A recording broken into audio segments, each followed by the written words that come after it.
It's the Opperman Report. Join digital forensic investigator and PI Ed Opperman for an in-depth discussion of conspiracy theories, strategy of New World Order resistance, high-profile court cases in the news, and interviews with expert guests and authors on these topics and more. It's the Opperman Report. And now, here is investigator Ed Opperman. Okay, welcome to the Opperman Report. I am your host, private investigator Ed Opperman, and this show is brought to you by emailrevealer.com. You go check out emailrevealer.com if you need an asset search done or a locate, whatever. You want to catch your spouse cheating online, you want to trace an email address back to an online dating service, check out emailrevealer.com. If this is your first time listening to this show, you just picked it up on a brand new station, go to OppermanReport.com and check out our members section. We have a special members subscription section that it's only for members. We have all these extra content on there, these extra shows. This weekend, I have a blockbuster weekend coming up for you in the member section. First of all, I have this woman named Millie McGee, who wrote a book about J. Edgar Hoover. Incredible stuff. Okay, I'm interviewing her tomorrow afternoon. Then we have on Sunday, everyone who remembers Mayor Jim Rothstein and loves the shows we did with him. During the first show, he recommended that I contact this man named Robert Merritt. I spoke to Robert Merritt today, and he's been a long-time informant for all different kinds of government agencies. He's all mixed up in the Watergate case. This guy is one for the record books, my friends. But tonight we have, again, forget it. Tonight's a blockbuster show. We have John Kiriakou, and he is a former CIA agent, and he's the author of The Reluctant Spy. And he pretty much just got out of prison for being like a whistleblower. So, John, are you there? I sure am. Thanks for having me. Thank you so much. I'm really excited to have you on here, especially the little chat we had off the air. So give us an idea. Who is John Kiriakou, and what is your story? Well, I joined the CIA in January of 1990 as an analyst working on the Middle East, and loved that job. Did it for 7.5 years, and then decided I was ready for something new. And I switched to operations, also within the CIA, and did that for another 7.5 years. So after the September 11th attacks, I became the chief of CIA counterterrorism operations in Pakistan, and in that capacity led a raid on the night of March 28, 2002, that turned out to be the biggest counterterrorism raid in CIA history, which still stands. We captured Abu Zubaydah, who we believed at the time was the number 3 in al-Qaeda, and we caught 51 other al-Qaeda fighters. I went home from Pakistan in late 2002 and was asked when I got home if I wanted to be certified in the use of what they called enhanced interrogation techniques. I called them torture techniques, and I declined to be trained. I left the CIA in 2004, went into the private sector for a while. Then I went to the Senate Foreign Relations Committee, and I was the senior investigator for that committee, and I was the senior intelligence advisor to the chairman, John Kerry. But in 2007, I went on ABC News, and I said 3 things that really changed the course of my life. I said that the CIA was torturing its prisoners. I said that torture was official U.S. government policy. And I said that that policy had been approved and signed by the president. Now, the president, George W. Bush, had said earlier in the week, with his eyes right on the camera, he said, "We do not torture." And I said that the president is a liar. And so that resulted in a 4-year-long FBI investigation. I was finally charged with 5 felonies, including 3 counts of espionage for saying that we were torturing prisoners. Those espionage counts were dropped. I took a plea to a lesser charge.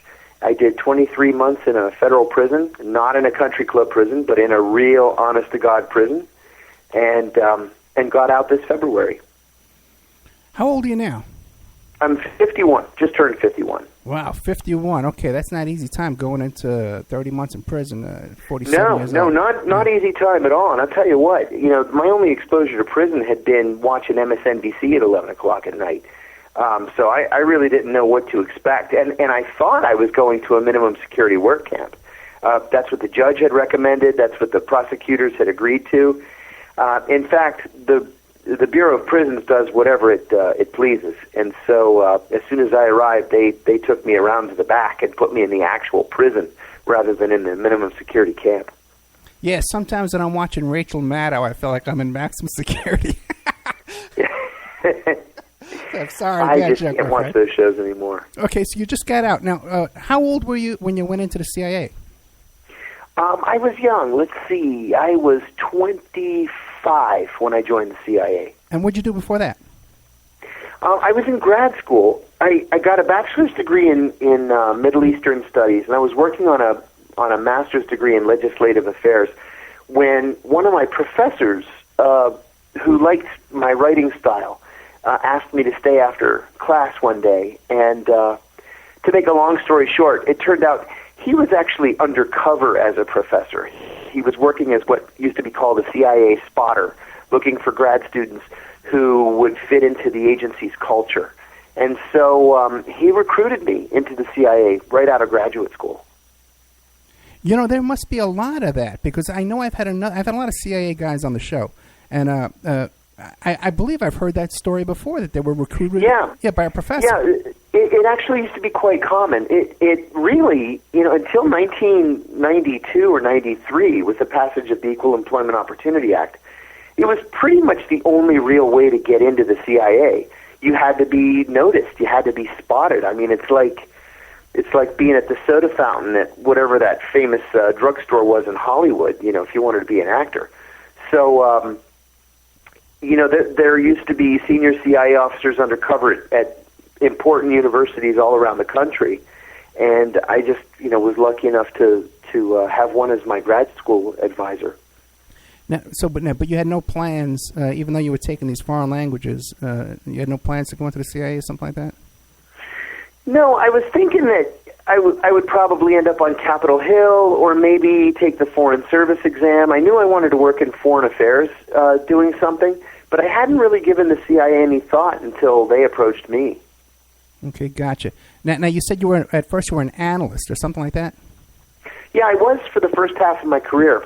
And the analytic jobs at the CIA are a lot of fun, especially if you're an introvert, because you're going to sit in your cubicle 9 or 10 hours a day and think the big thoughts and write important papers and send those papers to the White House and hope that the president reads them and comments on them. But, after doing that year in, year out, working on Iraq, year after year after year, it wears you down. And I thought, boy, I'm 30 years old. There's got to be more to the life than this. So I decided, I spoke Arabic, I spoke Greek, and it was time for something exciting. And so on the strength of those two languages, I was able to switch over to counterterrorism operations. And this is around 30 years old now, so you must have been in pretty good shape, right? Yeah, I was in pretty good shape. I wasn't former military, but I was thin and young and strong and happy to jump out of the plane and be trained in everything else. And, the friends of mine were like, "Are you sure you want to do this? This is going to be rough. This is going to be like being in the military, at least through training." And I said, "Yeah, I know. Yeah, I can tough it out for whatever it was, 6 or 8 months at the time."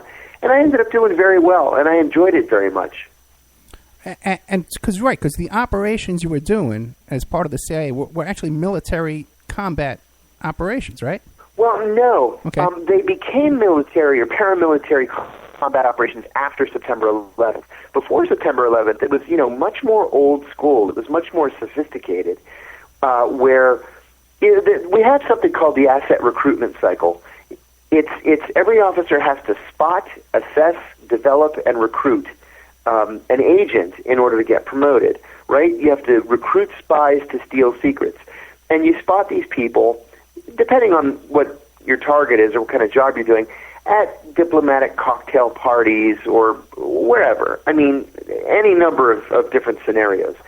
After September 11th, it really did change to paramilitary operations where, you're wearing whatever special forces wear, and you parachute into something, and you shoot the place up, and you grab the bad guy.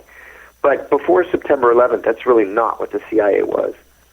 Before, it sounds more like Amway, or like you're recruiting people to come in underneath you.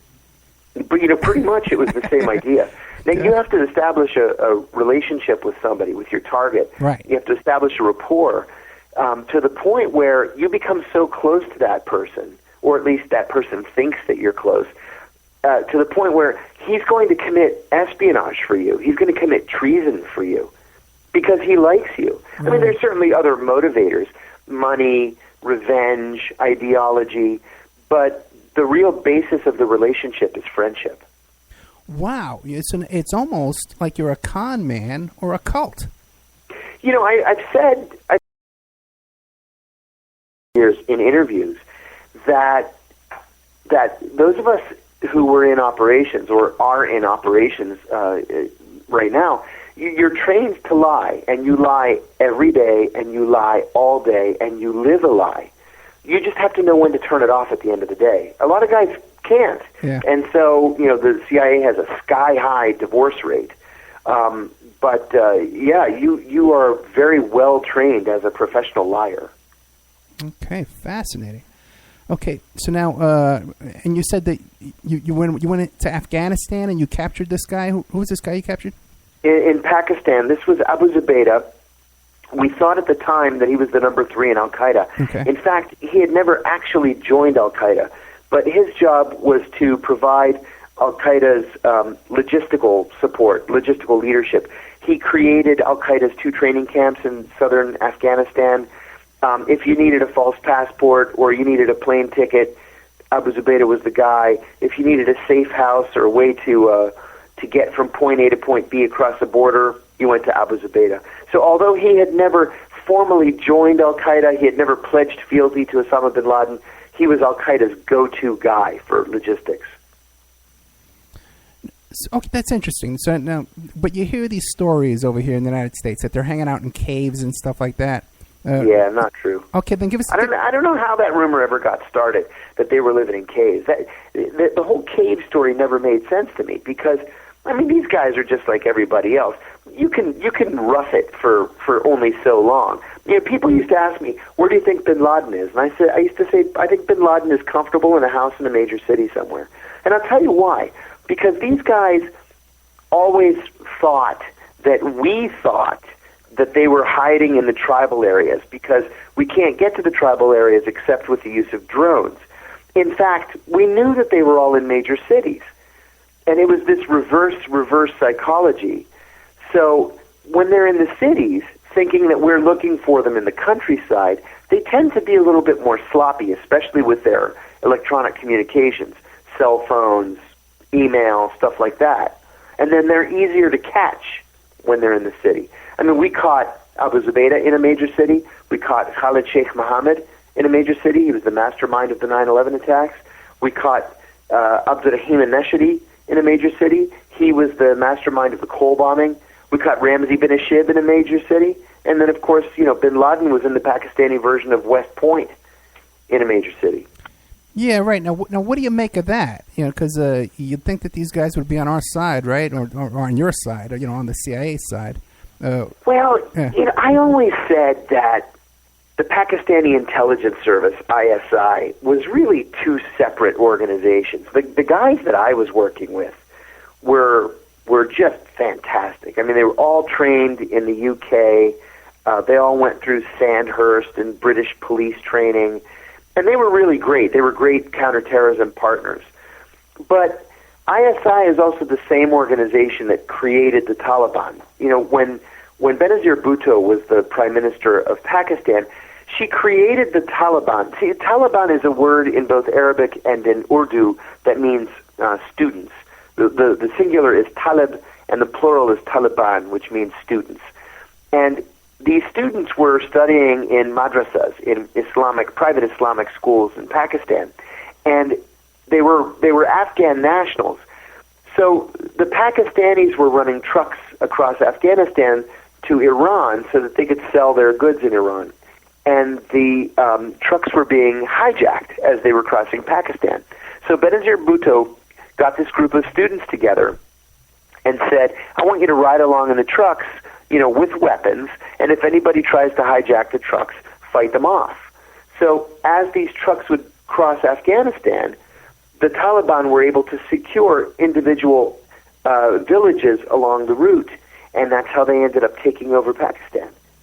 So Benazir Bhutto and ISI created the Taliban, they trained the Taliban, they financed the Taliban, they armed the Taliban, and at the same time, other ISI officers are working with us to fight the Taliban. So there was this disconnect within the Pakistani intelligence service. You could trust some of them, you couldn't trust others, you just had to play your cards well. Okay. Now, I recall, I forget who was president at the time, but I recall the Taliban coming to the United States, and it was like a big press conference, and it was revealed that their lobbyist was the daughter of one of the CIA directors. Are you familiar with that story? Yeah, I do remember that story, and I recall she was based in New Jersey, I think it was. Do you remember which CIA director that was?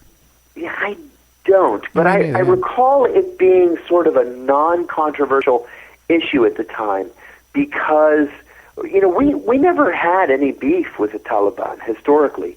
Now, some of those members of the Taliban, especially the older ones, were jihadis from the war against the Soviets. And of course, we financed them, we trained them, we armed them, we gave them Stinger missiles. And every year or two, they would come to the United States, they would meet with President Reagan, they would be feted in Washington, and they'd go back to Afghanistan. So we had this relationship with at least some of these people.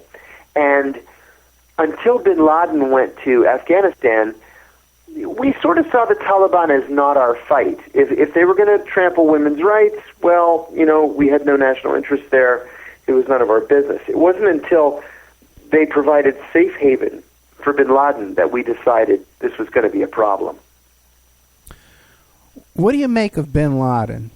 Okay, there's some people say that outright that he was CIA, and they had, I think his name was Osman or something like that, Ben Osman. They had another name, Yeah. And that, and then you got all this stuff about how his brother is connected up with the Carlyle group and was actually meeting with Bush the day of 9/11.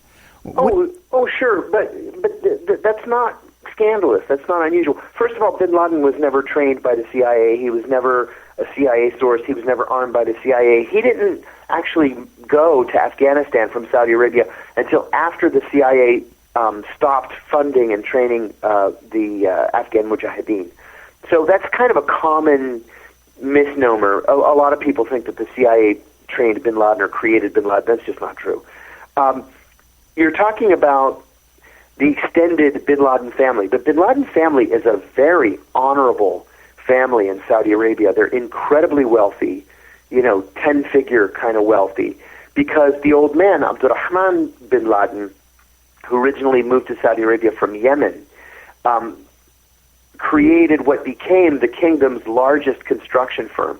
And his firm would do the biggest projects. They would build airports and hospitals and ports and shopping malls and stuff like that. So the old man insisted that most, if not all, of his children be educated in the West. They traveled to the United States all the time. They own property in Beverly Hills and in Miami Beach, and they're very Americanized. It's just that one son, Osama, was, for whatever reason, radicalized. And instead of going into the family business, along with his 113 other brothers, he went to Afghanistan to make jihad. And what do you make of people who say, well, he died prior to the story that we hear in the news about him dying? Yeah, that's just nonsense. Okay. I mean, we would get these reports at the CIA all the time that bin Laden had kidney failure, he was on dialysis inside a cave, He had some kind of spinal disorder. We were always getting these medical rumors reported back to us, and none of them ended up to be true. But no, he was in perfectly fine health except for some arthritis. He had an ongoing hip problem, but he was healthy enough to wage war against the United States until the day he died. Okay. Oh boy! Oh, okay. I almost forgot. Okay, slipped my mind for a second. What do you make of these stories about the Navy SEALs who are part of that operation? Now all of a sudden they're all dead in helicopter crashes and stuff. Right. That's actually not uncommon. Being a Navy SEAL is one of the most dangerous professions in the world, and we're not talking specifically about the Navy SEALs who were directly involved in the bin Laden takedown being killed.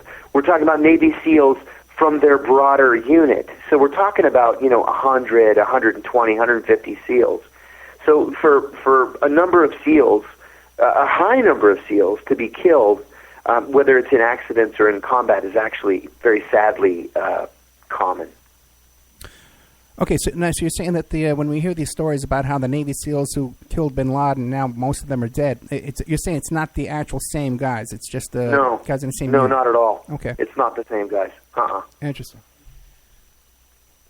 Okay. Yeah, let me interrupt you. Go ahead. When people talk about SEAL Team 6, or you see SEAL Team 6 in movies, you imagine a dozen or dozen and a half guys that make up SEAL Team 6. In fact, it's several hundred guys that make up SEAL Team 6. And it's, from those several hundred that we find these individuals who have been killed in accidents or killed in combat. Now, what about the stories about the funeral, like this ocean funeral, and then even some congressmen who saw pictures and stuff like that said it looked like it was fake? And then even the White House had to kind of step back on some of the official story around that. What do you make of that? Yeah, I don't know what to believe. I think he probably was buried at sea the way they say he was buried at sea.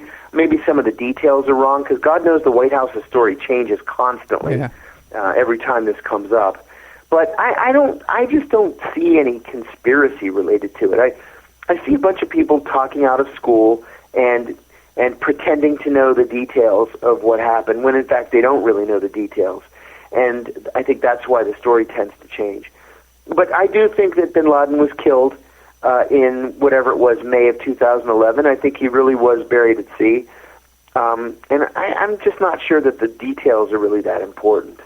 Now, how about when you were in CIA, were you ever involved in promoting false stories and planting? No, there is such a thing as a false flag operation. False flag operations are very, very difficult, and there are a lot of moving parts, and you have to have a lot of people that buy into the conspiracy. But we really didn't use those very often because they were so complicated. It wasn't until just recently, where people have started to email me or Facebook me or contact me on Twitter about false flag operations. And I even have one friend who just thinks that every event in life is a false flag operation. And it just seems so preposterous to me because they are so labor intensive and so difficult to carry out. That just doesn't make sense to me. Yeah, I sympathize with you. I get those emails too. They mean well. They really do, but I know. And you kind of can't blame some people for being reality. paranoid. You can't blame people for being paranoid. No, you can't. Yeah. When you have a government that's not transparent, right? When you have a government that pretends to tell the American people the whole story related to these terrorist operations, and then the story changes, you can't blame people for being suspicious of the government line. Right. And you say now we have a government that tortures people. And says it's exactly, okay. Yeah. And that denied it and denied it and denied it. I said this the other day in an op-ed that I wrote. Everything that the government has told us about torture since 2002 has been a lie. So why would you believe them now? George W. Bush said in 2002, we don't torture. And he said it again in 3 and 4 and 5 and 6 and 7. The week that I went on ABC News, he looked right in the camera and he said, "We do not torture." And I remember saying to my wife, that is a bald-faced lie. He's just lying to the American people. And George Tenet said the same thing in 2005 on 60 Minutes. He came off in that segment like he was unhinged. He was practically shouting it, "We don't torture, we don't torture, we don't torture." Well, of course we torture.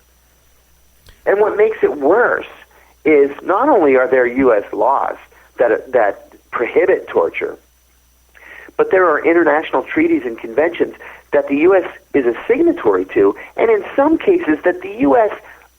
wrote and bullied other countries into signing, and then we violate those international treaties and conventions by torturing. Let me tell you another thing. In January of 1968, the Washington Post ran a front-page photograph of an American soldier waterboarding a North Vietnamese prisoner.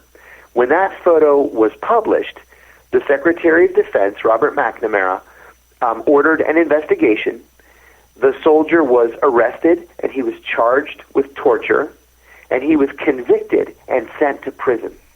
So why was torture illegal in 1968, but it wasn't illegal in 2002? Because the law didn't change.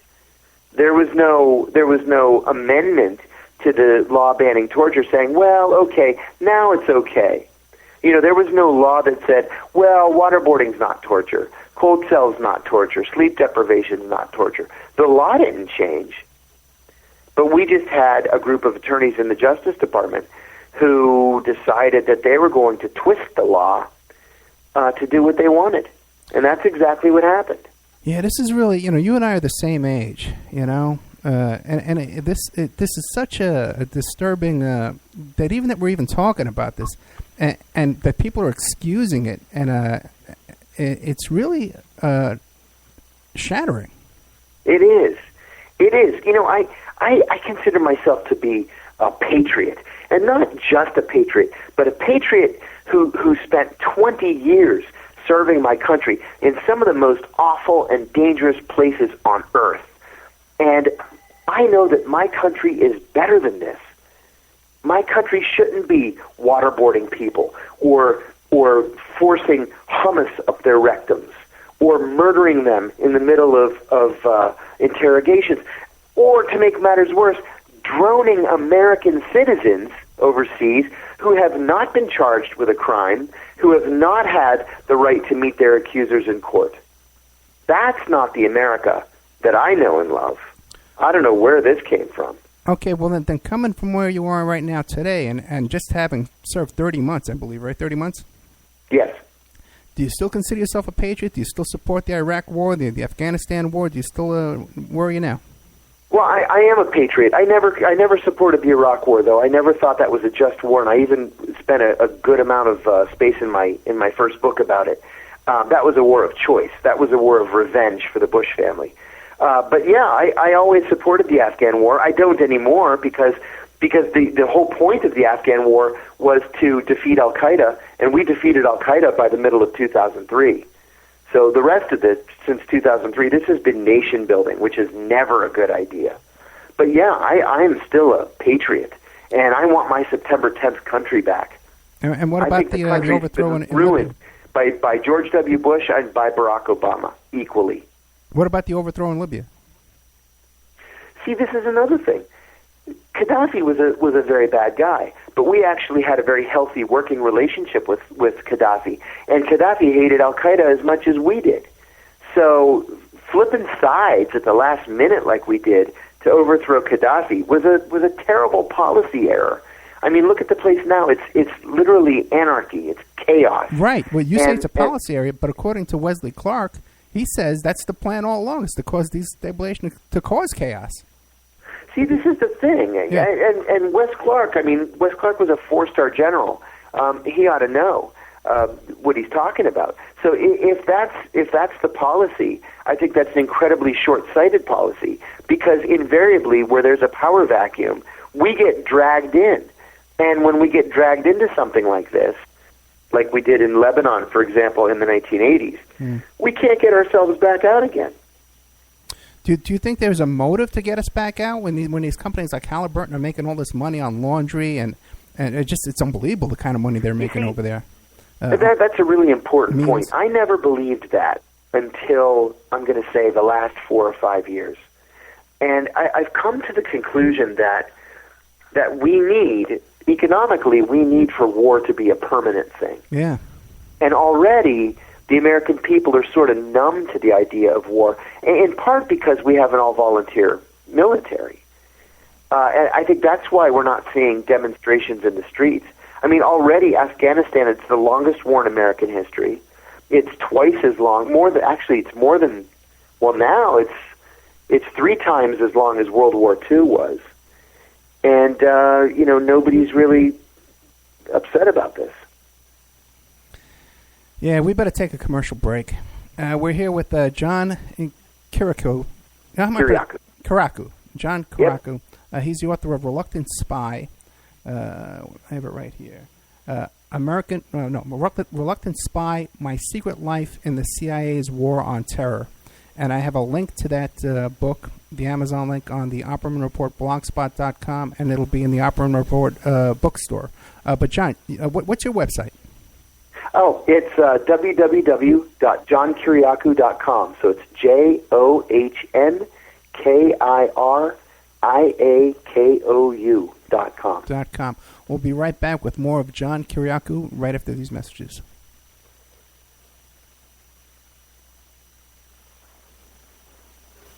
And now a word from our sponsors.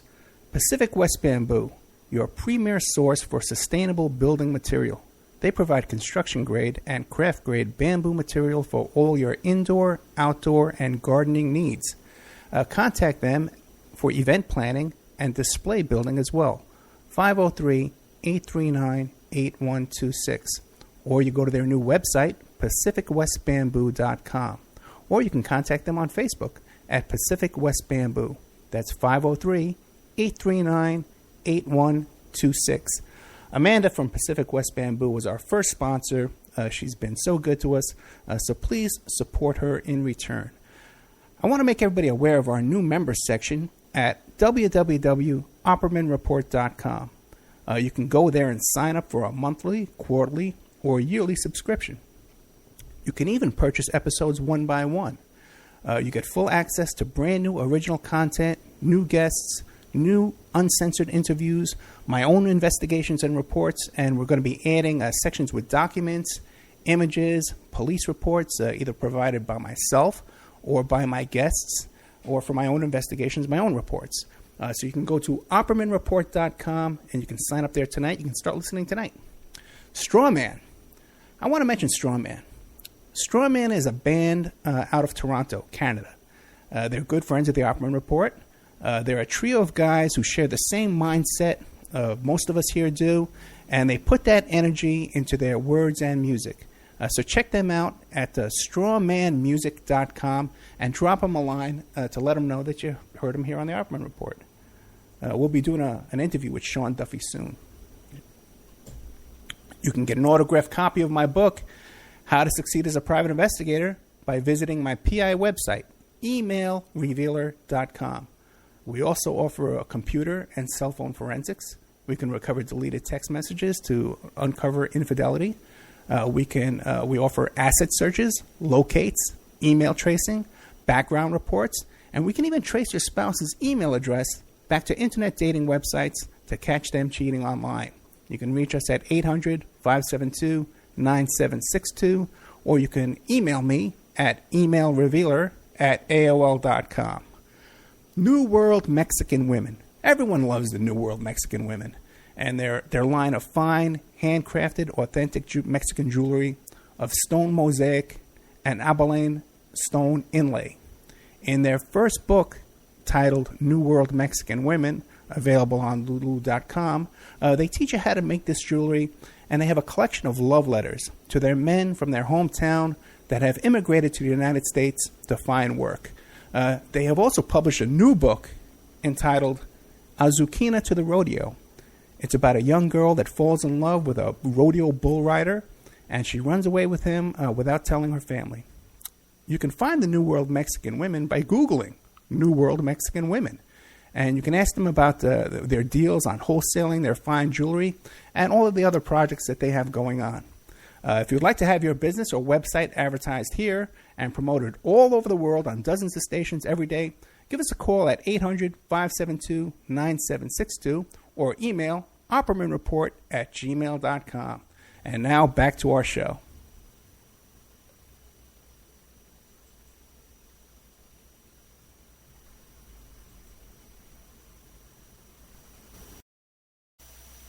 Okay, welcome back to the Opperman Report. I'm your host, Private Investigator Ed Opperman. We're here tonight with John Kiriakou, who's the author of Reluctant Spy. Real quick, I want to give a shout out to John Potash. John Potash, a really big friend of the show here, is the author of Drugs as a Weapon Against Us, and that's the FBI's war on Tupac. He's going to be doing a slideshow presentation at La Luz de Jesus in California. Now, this is this weekend from 4 to 7 p.m. Sunday night on 1025 on Hollywood Boulevard, and then again on SO1 Books on 1028 from 7 to 8:30 p.m., and that's off Crenshaw Boulevard and Lamont Park. So if you need some direction, you can just email me at oppermanreport.com and I'll get a hold of them for you. But we are here tonight with John Kiriakou, Reluctant Spy, My Secret Life in the CIA's War on Terror. So now, John, where did the torturing get started? Was this at Guantanamo? Was this in Abu Ghraib? Where did you first... It was before Abu Ghraib, and actually before Guantanamo. Abu Zubaydah was the first high-level al-Qaeda-related prisoner that we had captured. And so, at the time, and when I say at the time, I mean immediately after the September 11th attacks, Osama bin Laden released a statement in which he said that al-Qaeda was planning another attack that would dwarf September 11th. And we were panicked at the thought, because September 11th was a disaster. It was an intelligence failure. It was just an across-the-board, American failure. So we were worried about this what they call the ticking time bomb scenario. And so CIA's leadership believed that Abu Zubaydah had information related to whatever this upcoming attack was or was going to be. In fact, there was no upcoming attack. He just said it to panic us, and he succeeded. So a decision was made at CIA headquarters that we were going to come up with these torture techniques. It was a list of something like 10 different torture techniques. And they sent this list to the Justice Department, which approved it, and then it went to the lawyers at the National Security Council. They approved it. From there, it went to the National Security Advisor, she was Condoleezza Rice at the time. She approved it and sent it to the President. Well, nobody in the CIA's leadership thought the President was going to approve this, because it was clearly torture. And sure enough, he approved it. And I remember sitting in a meeting with the Deputy Director of the CIA the day after the signed memo came into headquarters, and the Deputy Director said something like 3 times during the course of our conversation, "I can't believe the President signed that memo. I can't believe it." And that's how the torture regime started. Guantanamo, we really didn't even... How should I say this? Guantanamo was supposed to be a temporary stop. See, we were capturing people so quickly, and we were capturing so many of them, especially after the fall of Tora Bora in October 2001, that we needed someplace to just park them long enough for us to put all the paperwork together and then send them to the United States to stand trial, because September 11th was still an ongoing, open criminal investigation. Guantanamo was never supposed to be permanent. They were supposed to stay there only long enough for us to then send them onward to the States for trial. And of course, nobody ever went on trial, and here we are 14 years later, and we're still talking about whether or not we should close Guantanamo. My next guest tonight, Michael Bowe, the attorney, and the story is about how the Marines turned a blind eye to child sex abuse. Did you ever run across any of that over there? Yeah, in Afghanistan, you actually run into it with some regularity. It's this weird thing in Afghan culture that if a boy does not yet have whiskers, if he hasn't yet reached puberty, you can have sex with him. It's specific to Sunni Muslims, and that's why a lot of Taliban would rape young boys. It's just this weird, perverted cultural thing that they have. What about the stories we heard of young boys being raped at Abu Ghraib in front of their parents as part of interrogation? To the best of my understanding, that didn't happen, although, I mean, it's almost as bad. It's my understanding that some of our soldiers threatened prisoners with that if you don't talk, we're going to rape your children. If you don't talk, we're going to rape your wife. Or we're going to rape your children in front of your wife. We'll rape your wife in front of you, that kind of thing. Now, that's also a violation of law, both U.S. law and the United Nations Convention on Torture. But we actually did that kind of thing in Abu Ghraib. At least threatened it, I mean. Well, if you look at some of the pictures that came out of Abu... Have you been to Abu Ghraib? What do you know firsthand? No. No, I've not been to Abu Ghraib. Okay. But you've seen some of those pictures that came out of there. Oh, yeah. They got horrific. Naked guys in a pyramid. It's way beyond... naked guys with electrical wires attached to their scrotums. Right. We did horrible things to people over there. So whatever horrible was going... things that aren't appropriate in any circumstance, whether in war or peace. Or even effective to get confessions out of people. And really, that's the most important point. They're not effective in any way in getting confessions or in getting any kind of intelligence. We know now from both the Senate Torture Report and the CIA Inspector General's report that was released in the spring of 2009 that torture never worked, that CIA interrogators never gathered any actionable intelligence, and that no American lives were saved. And let me add one more thing about that, too. You hear a lot of people now saying, well, it was just the Senate Intelligence Committee Democrats that signed on to that report. Let me remind those naysayers that the Senate Democrats and the Senate Intelligence Committee investigators used primary source documents, that is, original CIA intelligence cables from the field to write that report. So there is no rebuttal. There is no excuse. Torture didn't work. It never works. It didn't save any American lives. Did you watch the hearings yesterday?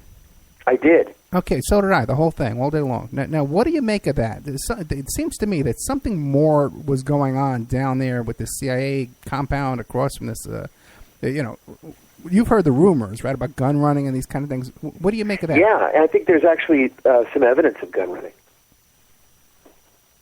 And this whole idea of gun running has been a problem really since the very beginning of the uprising against Gaddafi. Already Libya is kind of a no man's land because its borders aren't clearly defined. The desert is constantly shifting. Libya is an intensely tribally based society, so you can't really, people in Libya never really trust their central government, and then you've got vast numbers of weapons changing hands. So, who's involved? I'm not sure we're ever going to really get to the bottom of that story. Was the CIA involved? Were the British involved? Were the Egyptians involved? I don't think we'll ever really know. And it doesn't seem like that these hearings are even trying to find out. Yeah, there are so many legitimate issues that we could be talking about related to Benghazi or Libya more broadly. And instead it just devolves into this political thing between Hillary Clinton and the Republicans on the committee. I don't think anybody did the American people any service by allowing this to become political, when there are some very important intelligence issues at play here. And, I saw a thing on the news the other day saying that in the years that George W. Bush was president, something like 60 attacks, there were 60 attacks around the world against American embassies and consulates, including, I forget what, half a dozen or a dozen deaths. And we've never investigated any of those. Maybe we should. maybe we should investigate every time there's an attack on an American embassy or consulate, or any time American personnel overseas are killed. It shouldn't be political. It shouldn't be partisan. It should be something we're doing so that we can improve the protection of our own facilities and our own people. Yeah, there were half a dozen embassy attacks that weekend. It was demonstrations, exactly. But they breached all the over walls. the region. Yeah. Yeah, why aren't we investigating that? Well, good question. It's a circus. That's why. Look at Donald Trump. Let's get into all of that. It's a circus over there right now, man. That's right. I wish it would torture me. I wish. I can't take any more of this. What do you make of? We just had this thing in the news just in the past week where this guy, this Fox News commentator, was claiming to be a CIA. What's going on with that, man? It's funny to me. I have run into so many people over the years who claim to be agency. Right. And you can spot them from a mile away because they get the lingo wrong. I interviewed a guy one time. I was working in the private sector after I left the CIA, and I was working in competitive intelligence, business intelligence. And so this guy applied for a job, and on his resume he said he was a CIA officer. And I thought, oh, okay, well, I'm gonna take this guy to lunch, and maybe we have some friends in common. I'll see if he's any good. So I took him to lunch, and I said to him, listen, I said, it's not clear from your resume whether you were from the Directorate of Operations or the Directorate of Intelligence. So where did you work? And he said, oh, both. I was both. And I said, well, that's kind of impossible. You have to be from one or the other. Oh, he says, I was operations. I said, oh, okay. So where did you work? He said, oh, I was counterterrorism. I said, well, that's great. I was counterterrorism. What division were you in? And he just looked at me with this blank that was blank the blue stare. One. And I said, you made all this up, didn't you? And he's like, oh, I'm really sorry. I really need this job. And I said, okay, thanks. Nice meeting you. And that was the end of it. So this guy on Fox News, he said he was something like outside paramilitary special operations. Well, those are just meaningless words. There is no such position as outside paramilitary special operations. I mean, it sounds like very intriguing, and it's all these buzzwords, but it doesn't mean anything. There is no such position. And so, the first time I heard this guy say, I thought, absolutely no way he's CIA. He may have been a contractor. He may have been inflating what he did, but there's no way this guy was CIA. And then sure enough, he wasn't. Okay, but now, first, how do you get away with that? It's why like doesn't the CIA step in right away and say anymore. this guy's not the real deal? Yeah, he's not the real deal. The real shame about this whole thing is that apparently this son of a gun was able to trick people at DOD into giving him a security clearance. Yeah. Just because he told them he had been CIA. This guy went overseas to Afghanistan to advise our generals on strategy because he said he was from the CIA. Well, I can tell you, any CIA officer I've ever worked with could peg this guy in 5 seconds and say, this guy's making the whole thing up. Well, okay, we spend a lot of money to support the CIA, right? Yeah. Do they have right. TV sets? Do they have cable news? Couldn't they turn on their TV over there and see this guy on TV and say, hey, does anybody know this guy? Yeah, and we all do that, yeah. right? Like, every once in a while, if I'm flipping through Fox News, I'll see somebody like, well, I won't even say his name, but I'll see somebody I served with, and I'm like, oh, hey, he ended up on Fox News. Good for him. Or I saw a former boss of mine on CNBC, and I was like, oh, hey, there's Mike. He's on CNBC. Good for Mike. But this guy, I mean, you would think that somebody would say, geez, I'm paramilitary at the CIA. I never saw this guy before. Or even active duty right now, CIA. They must be checking to see what information's slipping out through Fox News or through the news. You would on TV. think. Yeah, you would think. I would have. You're exactly right. I would have expected somebody at the CIA to right. call Fox News and say, "Hey, this guy's an imposter." And especially when we know for a fact that the intelligence departments have a lot of control over what goes on in the media and the news and in movies. Absolutely. Yeah, well, I got some guys here. I'm working with Pierce Redmond and Tom Secker. They get the FOIA records of how the military and the Defense Department is so involved in the movie industry. It's into such detail you wouldn't believe. Yeah, it's embarrassing. Even. Yeah. So now how did this guy get away with this for so long? I don't know. I hope that this is an anomaly. No, it's not. I hope that somehow, for whatever reason, this guy slipped through the cracks. I will add, though, that his message on Fox News was always solidly pro-CIA, solidly pro-DOD, and I wonder if people at the CIA did know that he was an imposter, but figured, well, you know, he's saying all the right things, so we're not going to object. Okay. Yeah, because you know, in my business, I run into a lot of these guys who make these kind of claims. In my business as a PI and also as a radio host, I run into these crackpots all day long. You know, some of them are radio hosts, and I don't understand how they're getting away with this. I worked with a guy in the private sector who I never met anybody who so desperately wanted to be a CIA officer as this guy, and so he finally got himself in as a contractor, and I said to him, "So what are you doing over there anyway?" And he says, it's pretty hush-hush, but it's special intel ops support, special weapons and tactics. And I'm like, dude, you make yourself sound like a fool, because none of those words mean anything. And you get that a lot, especially in Washington. It's pretty sad. Yeah, I hear you.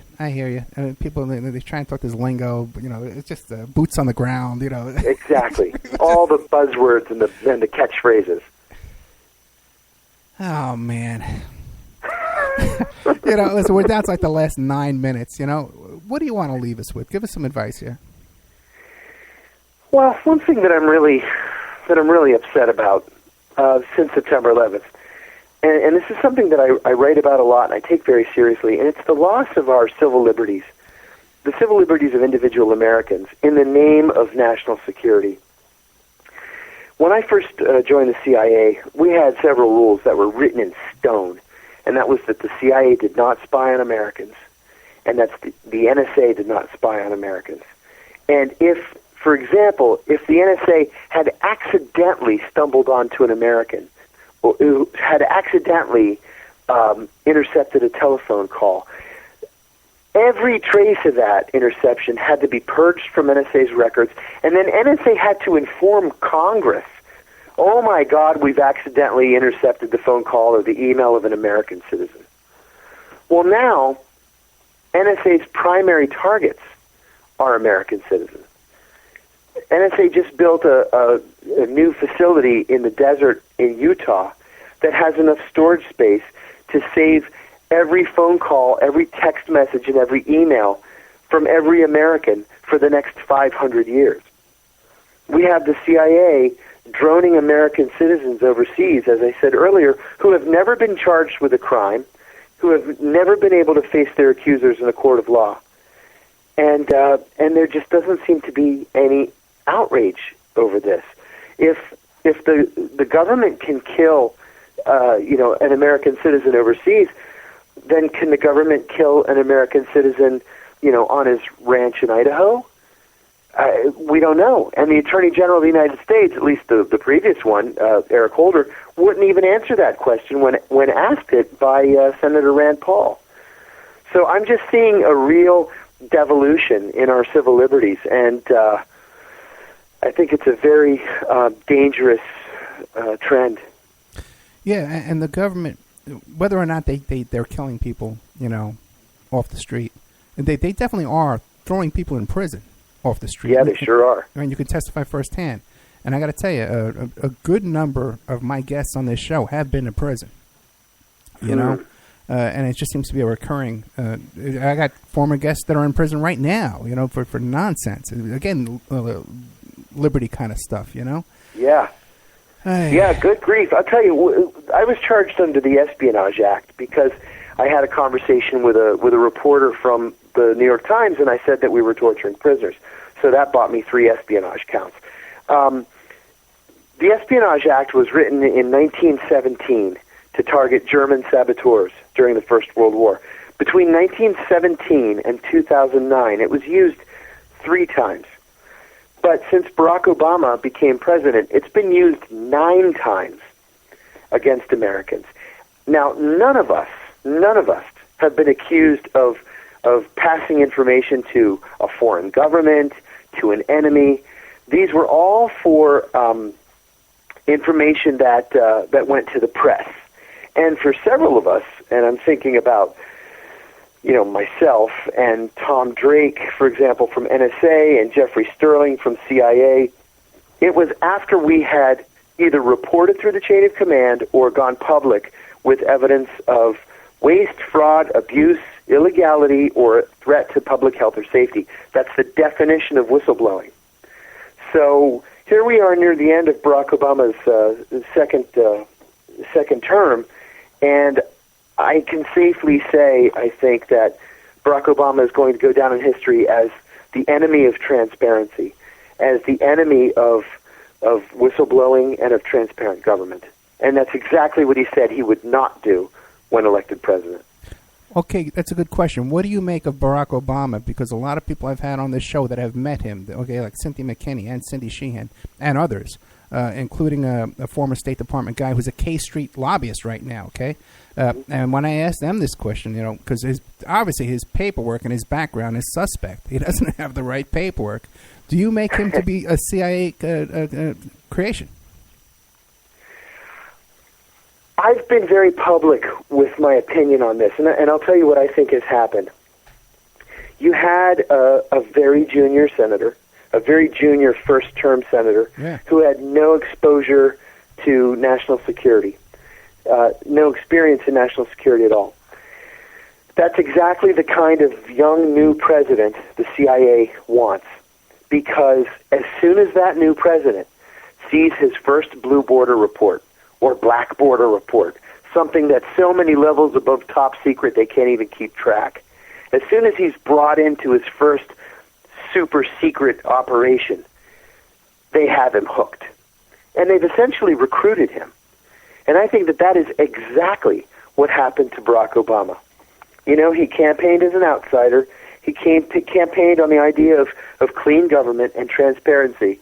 And as soon as they brought him into the club, they had him. There was a book that came out in 2014 by Halpern and Heilman, two reporters, Time Magazine and MSNBC. They had done a book on the 2008 election, and then they did a follow-up book on the 2012 election. And there were two quotes from Barack Obama in that second book that were really chilling. And Obama had agreed to an interview for the book, so these came right from the horse's mouth. First, he said, "I never told anybody I was a liberal." And I thought that was just fascinating. The second quote was, "I never had any idea I would be so good at killing people." And with that, he was talking about the drone program. And that tells me that that's not how he went into his presidency. It's how he changed once he became president. It's very interesting, but I had a guest on here that discussed some of his previous employment, and he described it as a classic CIA front operation. Yeah, but the CIA doesn't do stuff like that. I mean, that's the stuff of movies and fiction books. That's just not how it works. Okay, and the history with his parents and stuff like that, and their travels and associations with communists and all that, you don't see anything suspect with that either? No, I don't. I mean, you're talking about a plot that would have begun with his birth. I mean, I don't know anybody that's that smart or that's that good to be able to carry out this conspiracy from the guy's birth all the way to the presidency, like a Manchurian candidate. Gotcha. Okay, I really want to have you back to discuss the whole story of Abu Ghraib, and all that kind of stuff. Just specifically to get into all the details on that, just 100% specifically. But once again, what's your website?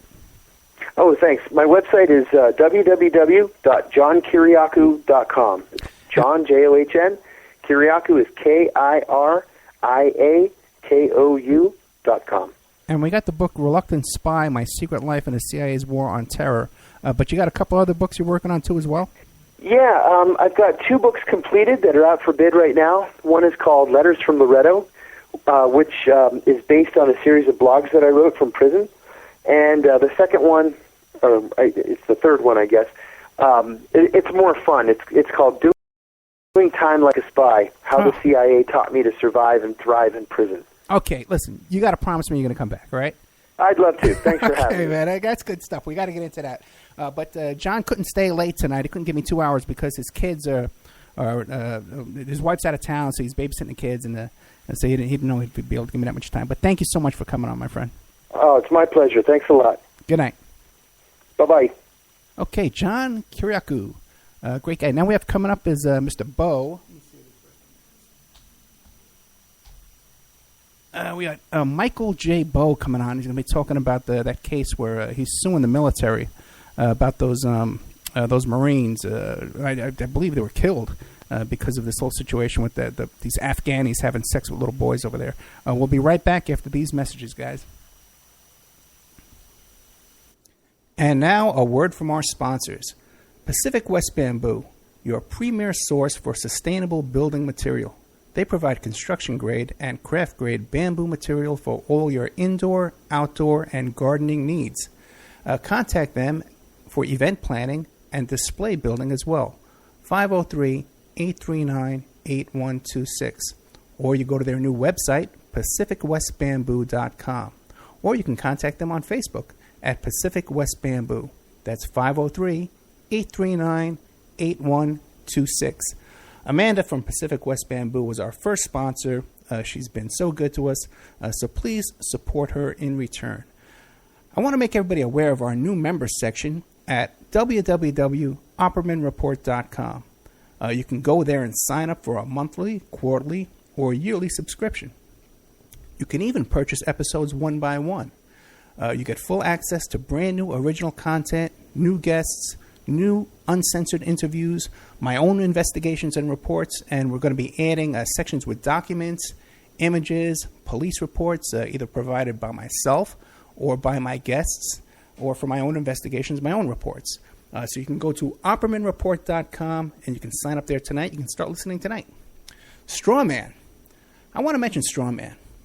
Strawman is a band out of Toronto, Canada. They're good friends of the Opperman Report. They're a trio of guys who share the same mindset most of us here do, and they put that energy into their words and music. So check them out at strawmanmusic.com and drop them a line to let them know that you heard them here on the Opperman Report. We'll be doing an interview with Sean Duffy soon. You can get an autographed copy of my book, How to Succeed as a Private Investigator, by visiting my PI website, emailrevealer.com. We also offer a computer and cell phone forensics. We can recover deleted text messages to uncover infidelity. We offer asset searches, locates, email tracing, background reports, and we can even trace your spouse's email address back to internet dating websites to catch them cheating online. You can reach us at 800-572-9762, or you can email me at emailrevealer@aol.com. New World Mexican Women. Everyone loves the New World Mexican Women, and their line of fine, handcrafted, authentic Mexican jewelry of stone mosaic and abalone stone inlay. In their first book, titled New World Mexican Women, available on lulu.com, they teach you how to make this jewelry, and they have a collection of love letters to their men from their hometown that have immigrated to the United States to find work. They have also published a new book entitled Azuquina to the Rodeo. It's about a young girl that falls in love with a rodeo bull rider, and she runs away with him without telling her family. You can find the New World Mexican Women by Googling New World Mexican Women. And you can ask them about their deals on wholesaling their fine jewelry and all of the other projects that they have going on. If you'd like to have your business or website advertised here and promoted all over the world on dozens of stations every day, give us a call at 800-572-9762 or email oppermanreport@gmail.com. And now back to our show.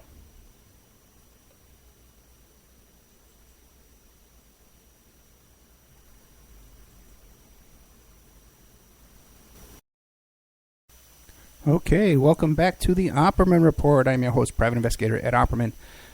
Show's brought to you by emailrevealer.com. Hey, guys, keep in mind, good old our buddy there, John Potash, author of Drugs Used as a Weapon Against Us, and the FBI's War on Tupac. He'll be doing a slideshow presentation of his book at La Luz de Jesus. 4 p.m. to 7 p.m. Pacific Standard Time, Sunday night. This is going to be in L.A. On 1025 on Hollywood Boulevard. And then at Isu One Books on 1028 between 7 and 8:30 p.m. And this is off of Crenshaw Boulevard and Leimert Park. So it's good old John Potash. Right now, I'm going to get a hold of famed attorney. This is a really big shot. Michael J. Bowe. And we're going to be talking about the American Marines. He's representing pro bono these American Marines who I believe were killed. He's representing their parents because these Marines were murdered by these. We'll get the story from attorney Michael J. Bowe. It's an incredible story here. Let's see if we get a hold of him here.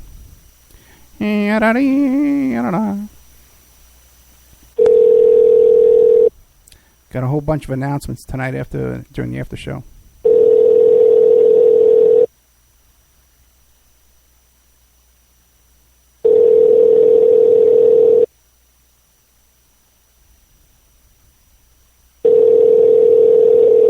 Oh boy, I hate when this happens.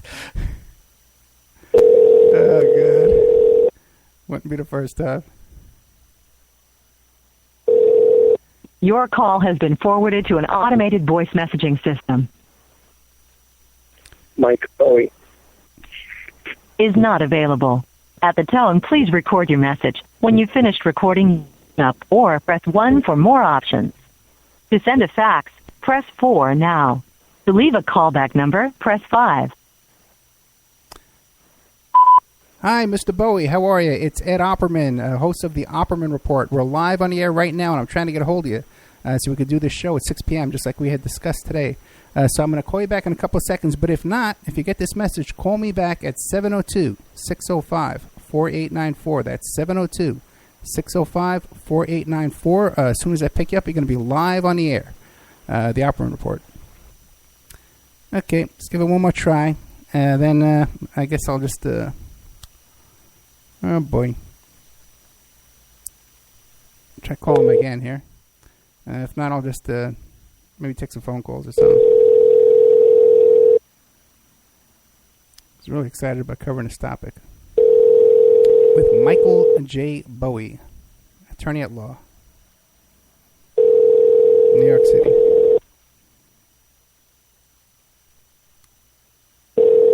I'm a little worried that perhaps he thought I meant 6 p.m. Eastern time, which was why I emailed him a whole bunch of times to try and clarify the time that we would be having. Mr. Michael J. Bowie. Your call has been forwarded to an automated voice messaging system. Well, hopefully he'll call back. Okay. And that's too bad, because I got a whole bunch of stuff that I want to cover in the after show. Well, isn't this just fun? Okay. I guess we'll go straight into the after show. Let me pull up my notes. Well, let's just pretend this is the after show, okay? And I'm going to start a new format to the after show than what we've been doing previously for all these many 2 years. And I'm going to be starting off from now on with an update on Mark Harris, okay, my new best friend. As a matter of fact, good old Mark Harris, who knows, he could become my roommate, who could become my, what do you call it, like a TV show like The Odd Couple. You know, we might be doing a reality TV show, me and Mark Harris. People who don't know who Mark Harris is, you can look up in our archives on Spreaker and YouTube. I did a show with Mark Harris. It's called like Mark Harris. We talk about Trump and I forget what else. A gay papa for Trump is what it's called. Now, who Mark Harris is he was a frequent guest on... He's a frequent guest on the Howard Stern show 7 years ago. His last appearance was 7 years ago, but he had a good 10-year stretch as a frequent guest on Howard Stern. A real character. He became famous because he married Martha Ray, I guess he was like in his 40s. Yeah, about his 40s or 50s. He was a gay man. But he married Martha Ray, who was like 30 years older than him. And she used to be an actress back in the 40s and stuff like that. And it was what is it called? The USO troop entertainer. And then she did that in my time, in my life. She became famous because she did a denture commercial about dentures. She would call herself, "I'm Martha Ray, the Big Mouth," and then for Effordent, dental, cream or whatever it was, Yeah, right. I'm not calling Mark right now. So I met Mark Gray on Facebook. Mark Harris. I met Mark Harris on Facebook, and what happened is I saw his picture there, and I knew who he was. I'm not calling him right now. I saw his picture. I knew who he was. Gay Papa. You got to look up this song. Go to YouTube and look up "I'm a Gay Papa." Okay, he sings this song. He made up these crazy words to it. So I see him on Facebook. I said, "Let me add this guy on." So I add him on. Fine, there's no problems. But then he sees me talking about Trump one night, and he decides to start heckling me on Facebook. That he's a Trump supporter and all this kind of stuff. We get into this big debate on Facebook. I invite him to come on the show. We were supposed to do 1 hour, a tight hour. You know how I'm trying to edit these shows on the fly and do all this, so that I can prepare these 1 hour shows. All these stations, I got to send all these shows all over the place. So I try and edit it during the show while I'm doing it. So I need a solid hour from him. I said, "Mark, we're going to do this sharp 1 hour." You can't get him to answer a question. You can't get him to focus or whatever. He's going on and on about all these crazy stories. You got to look up the show. It's hysterical. And then after the show, he's so excited. It's his return to show business. He got his fans. He's all excited. He's doing all this stuff. He's a big Trump supporter. Okay, and he was able to get Trump to what do you call it? Retweet a link to his show. Okay, but he's a total character, and he has not left me alone one day. He's not given me a day's peace since I met this man. And he's the same person off the air that he is on the air. He's these long stories and these long emails, and he's a lovable guy. He's very charismatic. He's very likable, and is a sweet guy. He really is. As much as who knows, God only knows what's going on in real life with this guy. And, God only knows how long it's going to be until I strangle this guy. Because, it's a very good chance. So this week, my adventures with Mark Harris is that he contacts me, and he's trying to find stuff. He doesn't know how to copy and paste, okay? So if you send him a link, he doesn't know how to click on the link, okay? So what he does is he takes the link, and he writes it down longhand, and then he types it into his browser later on. He writes it down, and then he types it in later. But he also doesn't know that you can type in on his keyboard a front slash. So when he's typing in something, he doesn't put the front slash in. He thinks he could just skip it and just go on and go on beyond the front slash and then not put it in. Okay, this is what he thinks. So it's hysterical. So I try to send him the instructions on how to copy and paste. And he doesn't even, he says, "Okay, I wrote it down." He says, "I wrote down the URL for you." Okay. But he can't go and visit the link right now, okay, because he's so busy answering all of his fan mail that he's gotten from our show. And also, too, that he is, guys, in daily communication with the Trump campaign. He's emailing back and forth with them, these long emails back and forth with the Trump. He has a contact over there. Because he was able to get Trump to retweet his YouTube channel, and he was, he's able to do this. So I don't know. Don't look at me.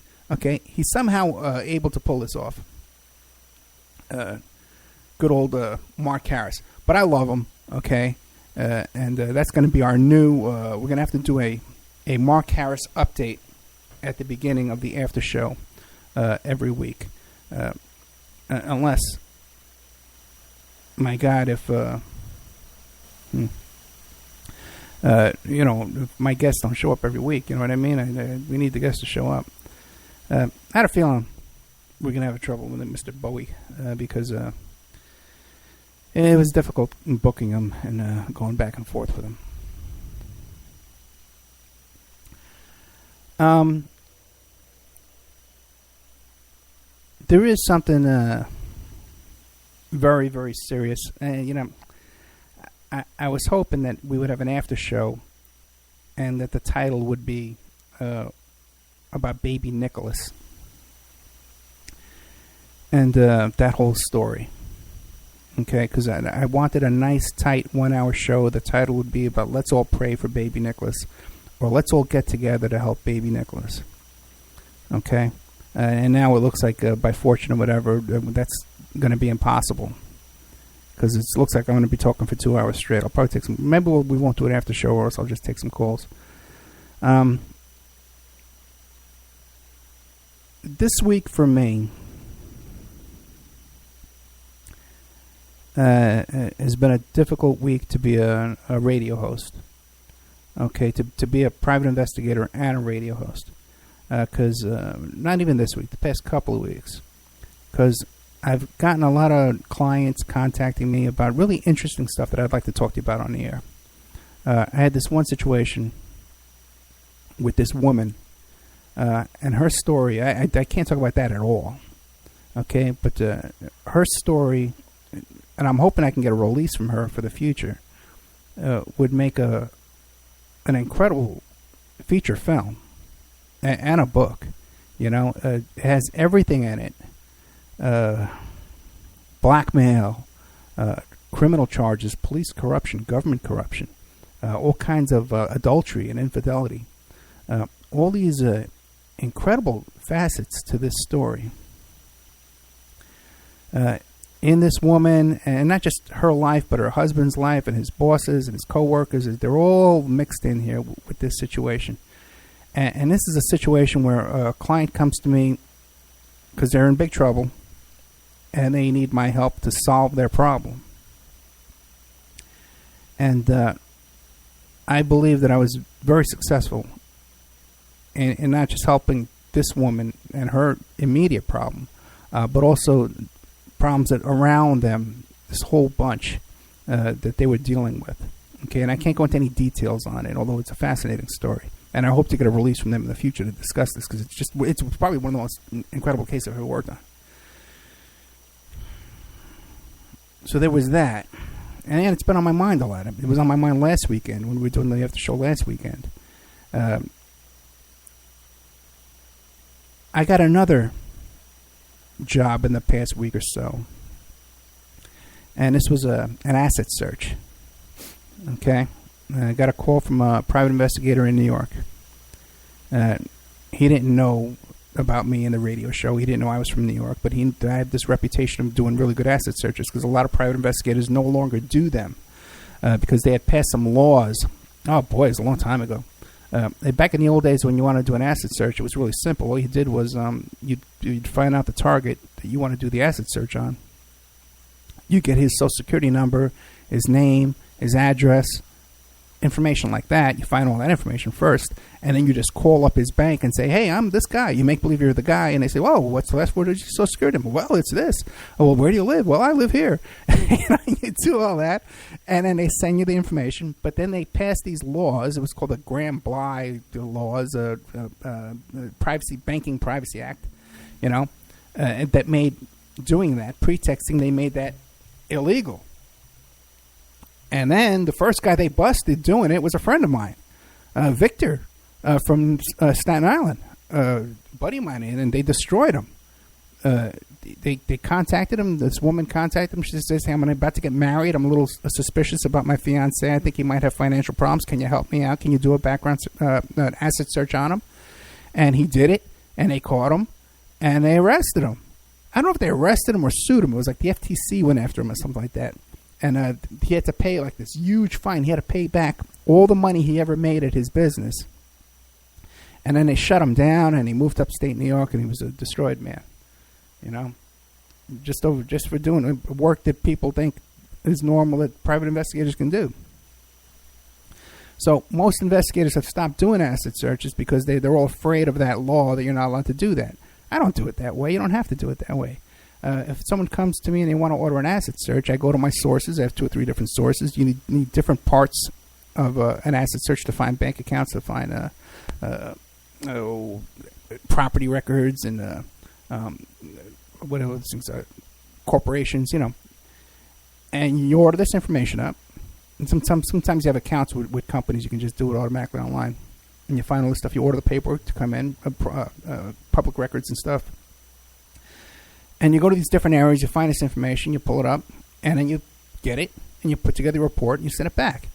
That's the fun, exciting work of a private investigator. That most people think that, oh, boy, I'd love to be a private investigator. Oh, what? Because, you got to do this kind of work. It's boring, And then you'll also hear people talking about, they'll say, oh, I'd make a great private investigator because I'm psychic, and I have intuition. I have a great intuition, and I'm great at figuring things out. And they think that that's what a private investigator does. But it's really not, okay? It's a lot of mundane, humdrum stuff. But also, too, I'm getting back to the situation here. Again, I have a whole theme when I'm getting out here to you. It's about solving people's problems. People coming to me with their problems, and I go in there and I solve their problem. Now, this case started off as an asset search. This PI from New York contacts me, gives me this information. I put the orders out, blah, blah, blah. When the paperwork starts coming back to me, and I'm looking through it to put together my report, I see that I know these people. I know the people that I'm investigating, right? Because there's a very common name. They were from Staten Island. And it was a very common name. But then when I saw a couple of businesses they were involved in, then right away I knew exactly who these people were. And people always laugh. It's this big joke with me, is that every guest I have on, or every show I do, they mention a name, and I know them. Oh, yeah, I know. They start talking about Eddie knows everybody, right? It's a big joke. Everybody loves to make fun of me. Okay, fine. I can put up with your abuse.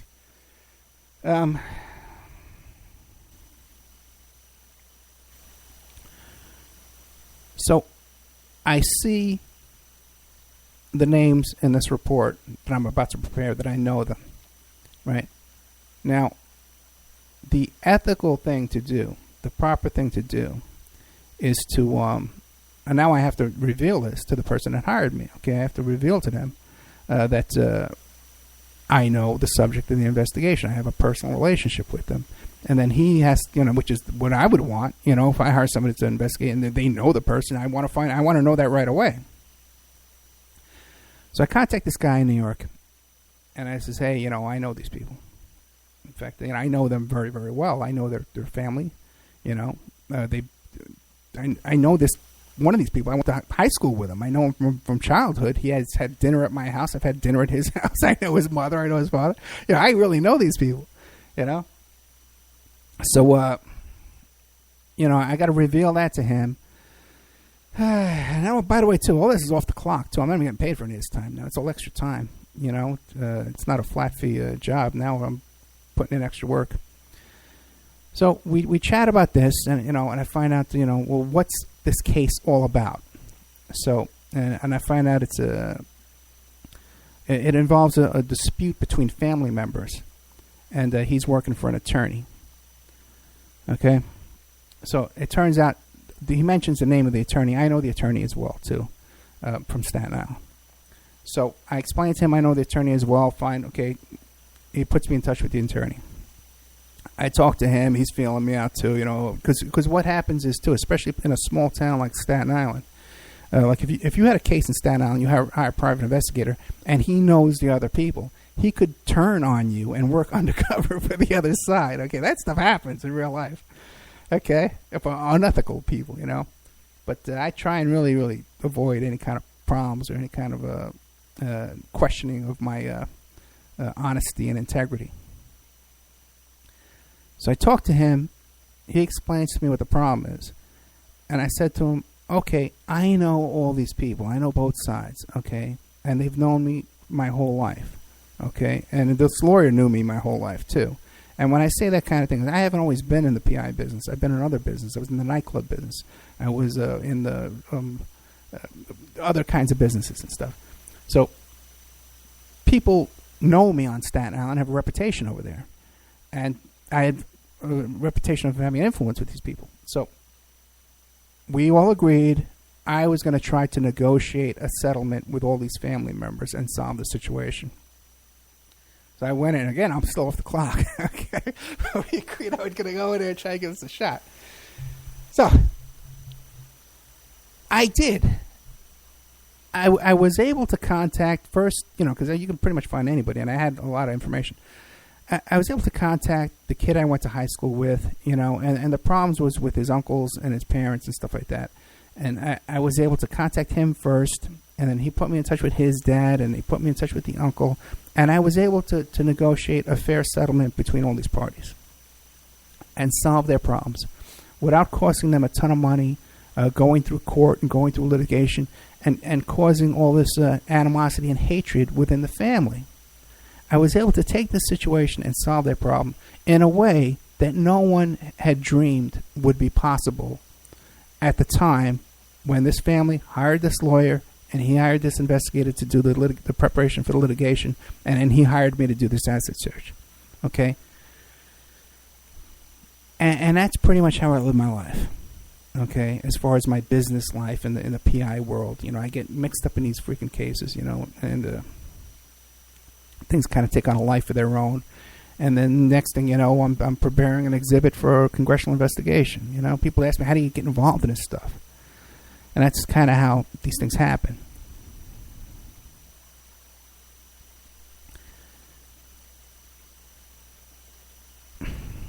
I also use this, this kind of leads into my interviewing style with these guests. Okay, so I bring that PI experience to the radio show in how I interview these guests. And in the past couple of months, we've had this thing where people are saying, well, Ed, you're not asking tough questions. Okay? You got to understand, I've interviewed thousands of people as a private investigator. And my job is to get a statement from them. Okay, it's not really to get them to say what I want them to say. And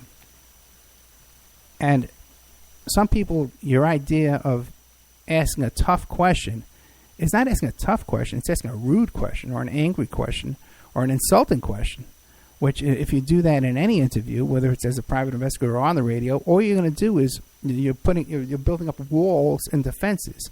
The person you're interviewing is going to put up a wall and be defensive, and he's going to shut down and maybe just hang up on me. This is long distance. It's not like I'm sitting in somebody's office or somebody's home interviewing them. You can kind of, you don't get, they kick you out, you don't get up. You just sit there and keep talking. It's not like that. This is, I'm not pissed at anybody. This is if there's a difference between, I do ask tough questions, and I would invite you to go back to the interview with the FBI director, Richard Lambert, who was in charge of the anthrax investigation. And this guy's an attorney. This guy's also an investigator. He's interviewed many, many people. Okay? And if you listen to him when I was interviewing him, this guy didn't, there was a lot of things he didn't want to answer. And if you listen to him, I boxed him in, okay? When you hear me giving these long questions, like last week with Vince Font, and I say to him, okay, Vince, your guy there, he's out in the woods for 30 days. He hasn't combed his hair. He hasn't brushed his teeth. He has no toilet paper. He hasn't washed his hands or his face. He may say he's eating and drinking from the streams and stuff like that. But you're trying to tell me that when he got out of there, he hitchhikes and someone picks him up? Okay? Vince Font's a nice guy. But even he couldn't say, hey, you're right, that sounds, kind of hinky. What happened there? So there's a way to ask these questions without screaming at the person and being rude to them. Okay? Because we want to get a statement from them. We want to get them on the record. And that's what my role is here. And I would invite you to go back to listen to the Richard Lambert interview. And if you hear him, when I'm boxing, I was working that night, guys, okay? And if you listen to the interview, I'm boxing him in. This guy's an attorney. And I'm boxing him in with these questions. And he's going, okay, because he knows I'm boxing him in. And he knows these are tough questions. So there's a lot of difference between asking tough questions. And I think a lot of people can see what I'm doing. Okay, and not and just asking angry questions and yelling at people, which you're not going to get here. I'm not out to make the whole world agree with me and make the whole world agree with my opinions. Okay, now we're going to take a commercial break, and when I get back from this commercial break, the reason why I'm bringing all this up about my PI career and my problem-solving abilities is because I need you all to come together with me and help me to solve a huge problem. Right now, it's the biggest problem that's on my heart right now in my life, and I'm begging you all to come with me and work on this with me together. So we'll be taking these messages, and yes, the New World Mexican Women are still sponsors. I love them. By the way, before I get to that, the message about the New World Mexican Women, I cannot believe I'm going to have to talk another 90 minutes. I cannot do this. I quit. Not only are the New World Mexican Women beautiful people, and I love them so much, you have no idea, is that they want to support the show as much as they can, and they have all this jewelry that they want to send me to sell. And they say, like retail, I can sell for like $1,000. So if there's someone out there that can do something with this and help me sell this jewelry, because we got to get the show onto these AM stations in order to build up the members section. There's a lot going on here, guys, behind the scenes. So we're going to take a commercial break here, the New World Mexican Women. We're going to talk about John Potash. Then when we get back, I'm going to beg of you, you're going to help me solve the biggest problem that I'm facing right now in my life. We'll be right back after these messages. And now a word from our sponsors. Pacific West Bamboo, your premier source for sustainable building material. They provide construction-grade and craft-grade bamboo material for all your indoor, outdoor, and gardening needs. Contact them for event planning and display building as well. 503-839-8126. Or you go to their new website, pacificwestbamboo.com. Or you can contact them on Facebook at Pacific West Bamboo. That's 503-839-8126. Amanda from Pacific West Bamboo was our first sponsor. She's been so good to us, so please support her in return. I want to make everybody aware of our new members section at www.oppermanreport.com. You can go there and sign up for a monthly, quarterly, or yearly subscription. You can even purchase episodes one by one. You get full access to brand new original content, new guests, new uncensored interviews, my own investigations and reports, and we're going to be adding sections with documents, images, police reports, either provided by myself or by my guests, or for my own investigations, my own reports. So you can go to oppermanreport.com and you can sign up there tonight. You can start listening tonight. Strawman. I want to mention Strawman. Strawman is a band out of Toronto, Canada. They're good friends of the Opperman Report. They're a trio of guys who share the same mindset most of us here do, and they put that energy into their words and music. So check them out at strawmanmusic.com and drop them a line to let them know that you heard them here on the Opperman Report. We'll be doing an interview with Sean Duffy soon. You can get an autographed copy of my book, How to Succeed as a Private Investigator, by visiting my PI website, emailrevealer.com. We also offer a computer and cell phone forensics. We can recover deleted text messages to uncover infidelity. We offer asset searches, locates, email tracing, background reports, and we can even trace your spouse's email address back to internet dating websites to catch them cheating online. You can reach us at 800-572-9762, or you can email me at emailrevealer@aol.com. New World Mexican Women. Everyone loves the New World Mexican Women, and their line of fine, handcrafted, authentic Mexican jewelry of stone mosaic and abalone stone inlay. In their first book, titled New World Mexican Women, available on lulu.com, they teach you how to make this jewelry, and they have a collection of love letters to their men from their hometown that have immigrated to the United States to find work. They have also published a new book entitled Azuquina to the Rodeo. It's about a young girl that falls in love with a rodeo bull rider, and she runs away with him without telling her family. You can find the New World Mexican Women by Googling New World Mexican Women. And you can ask them about their deals on wholesaling their fine jewelry and all of the other projects that they have going on. If you'd like to have your business or website advertised here and promoted all over the world on dozens of stations every day, give us a call at 800-572-9762 or email oppermanreport@gmail.com. And now back to our show.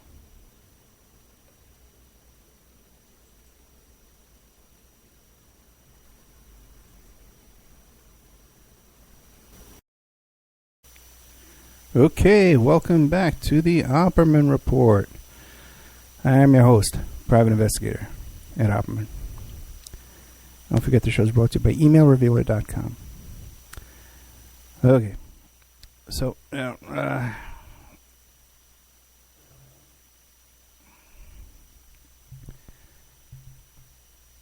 story I'm about to tell you, okay, deserves its own show. And I'm trying to get these people to come on the show as a guest and tell this story to you. But that's a problem in itself. Little Nicholas is his little baby. Right now he's being raised by his grandmother, who's my age. Okay? As a matter of fact, his grandmother is a woman that I've known, I've known her since I was 15 years old. So it's been a long time, without giving my age. Okay. I met her for the first time on Staten Island. I was 16, and she was 15. I set my eyes on this woman. I fell in love with her. She's the most beautiful woman I've ever seen in my life. And first thing I did was I asked, well, how old are you? And she told me she was 19. She lied about her age. Okay, so I figured, well, this girl's not going to want anything to do with me. I'm only 16. She's 19. But she lied. She was only 15. Okay. Then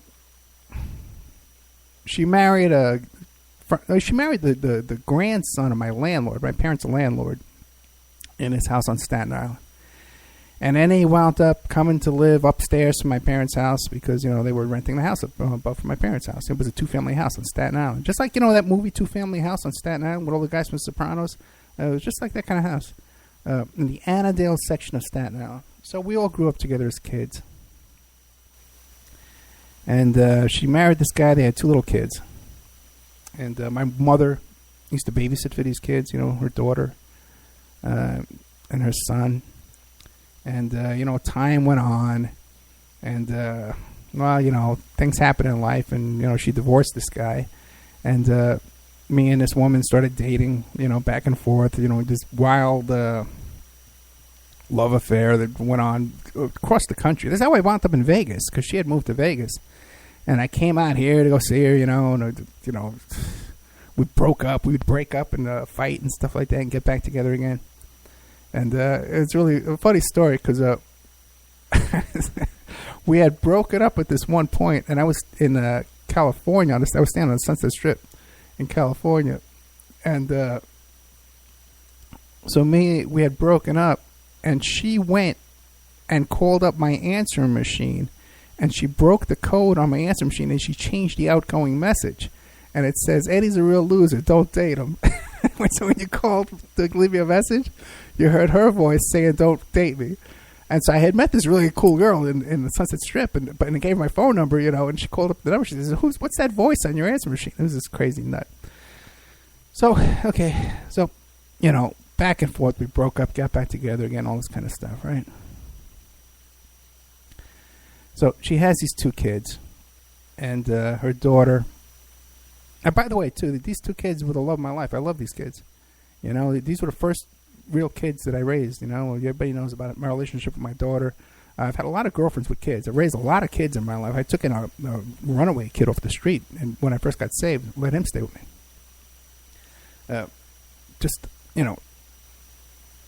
Raised a whole bunch of kids. I was a, the assistant youth pastor at our church in Staten Island. So, but I love this woman's kids. I was very close to them, and we still are close. But her daughter became an addict, a drug addict. And she became addicted to first methamphetamine, and now heroin. So she was addicted so bad that my friend got custody of her daughter. And, you know, she'd gotten clean, she'd gotten off it, you know, rehab since she's 15 years old, you know, over and over, you know. And now she's really bad on heroin right now. And while she was pregnant, you know, she had this little baby, Nicholas. And I guess she was on heroin and meth and stuff like that when she gave birth. So he was an ultra preemie. And foster care or CPS or wherever these people are go into the hospital and they take custody of this little baby, Nicholas. And they tell her, well, you can't have this baby. And they put the baby into foster care. I need you guys to really pay attention to this, because this is a miracle baby. This is not your average story. When this little baby was in foster care, there was something going on. My friend knew that he wasn't growing right. Things weren't right in this foster home. And what ultimately happened is that the foster father killed himself and murdered a foster baby little girl that was Nicholas's little foster sister. Practically in the same crib. They were lying, you know. For whatever reason, this guy killed himself, and he killed the little baby girl, and he didn't kill Nicholas. So, whatever happened with that, God only knows. But this little baby was spared, you know? And, oh my God, I met him the first time. It was about a year ago.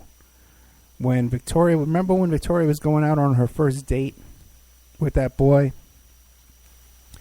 And, you know, we needed a woman to, you know, teach her how to do her makeup and do her hair and stuff like that for this little date, you know. Little boy Gonzalo. I hardly even spoke English before. He's a little Mexican kid that she befriended, you know. So I took Victoria over to my friend's house, and she did her makeup. You know, I did way too much makeup and stuff like that. It would look terrible. But, you know, we left, you know, being nice. And so while they were up there doing the makeup and the hair and stuff like that, I was downstairs taking care of little baby Nicholas, who survived, you know, a murder of his sister. I've had a lot of babies, you know, a lot of kids around me and stuff like that.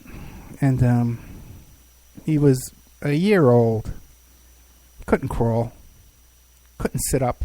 Couldn't sit up by himself. You know? Wasn't talking. But he has this little smile. There's a picture of him on my Facebook. And I'll have a picture of him up on the blog. Okay?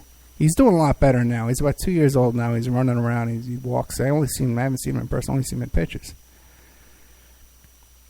This week, he's been diagnosed with cranio. Okay? So he's going to need brain surgery now. Something about the brain doesn't detach from the skull or something. I don't even know what this is. Okay? Guys, the story's not over. You know, this doesn't get better.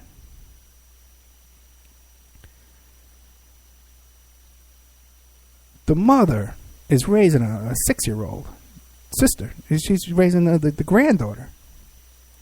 Now she's raising this little boy here, and he needs constant medical attention, constant medical appointments, plus just regular baby stuff, just regular trying to take care of a baby and to raise two little kids when you're our age. You know, the kind of lives we've lived. This woman has no car. This woman has no income. She's living with her mother, off her mother's Social Security and her mother's retirement money. You know? This family has no help. No one is helping them. I talked to him. By the way, my friend won't come on the show because she's afraid of CPS is because CPS is covering up this murder-suicide with this other kid. You know, trying to say that there was nothing suspicious or weird going on here.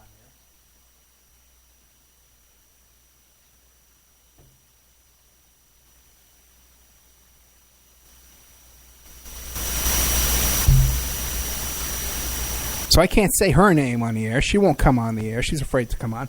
She's afraid to do a GoFundMe. We had a little GoFundMe going on there for a little while. But she's afraid to ask for help. Because we know what happens. You know, when you become an enemy of CPS.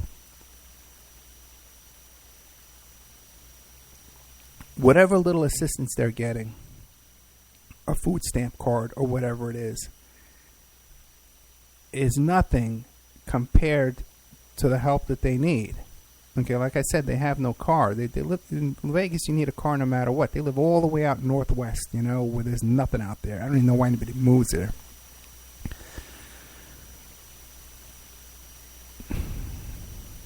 There has to be some kind of sanity in this situation, where we have all this money, these stupid Benghazi hearings, $5 million for that, to you know, wars all over the place. We could do all this stuff, throw people in jail, court trials. We're throwing this guy, my previous guest, we're throwing him in prison for 3 years, court trials, and go after him. But here we have a situation where our little baby is a miracle baby, man. So fighter, man, he's surviving. How's he doing it, you know? Sister's killed right next to him. But this kid survived, and this family needs help. Now, I don't know. There is no fundraiser. This is what I'm trying to tell you. I can't even tell you to send money. I don't know where to send money to. I don't know what to do with if the solution. But the solution is not just raising money. They need local help here in Nevada, in Las Vegas. They need volunteers to come out to their home and help them. Give them rides to help them to clean their home, to cook meals, to change diapers. This kind of stuff, you know. And there's all these groups, man, you know, with the anti-abortion groups, and, you know,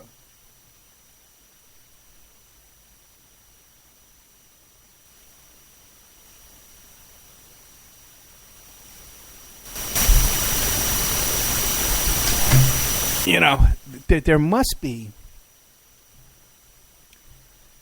some resource out there for this family, okay, that I cannot think of any people more worthy of our help and our prayers, and government resources. God forbid that the government would step in and help these people instead of being afraid of the government. So this is my frustration. Okay? When I wake up every day, I get phone calls from people in trouble. You know, hopefully they can afford to hire me. You know, and then I can come up with a plan to try and solve their problems and get them out of trouble. Okay? So the hurdle number one is first they got to be able to pay me. And then I come up with a plan. The plan's either going to work or it's not going to work, okay? But we got to do something, right? You got to try. The frustration I have here right now is here I have a problem that's on my heart, seriously, in a major way. And this family needs help. They are deserving of help. And I know people, man. I know that I can tell you about some people, right? I know this woman. She has these 3 kids. I don't know what the kids have. It's a cerebral palsy or something like that. I don't know what it is. But these are functioning kids, man. They go to school. They're in the church choir. They're all, you know, these are high-functioning kids. She gets, I think, $1,500 for every one of these kids every month. Plus, she gets someone comes in and folds her laundry. This woman doesn't even do anything. Her mother takes care of these kids. She's running off on vacation all over the place. There's people out there gaming the system, you know? And when here's this other family, seriously needs help right away. Now, they got some kind of food stamps. I know they have that. Who knows what else they get? But, the pittance, you know? So, I'm getting a lot of messages in the chat room.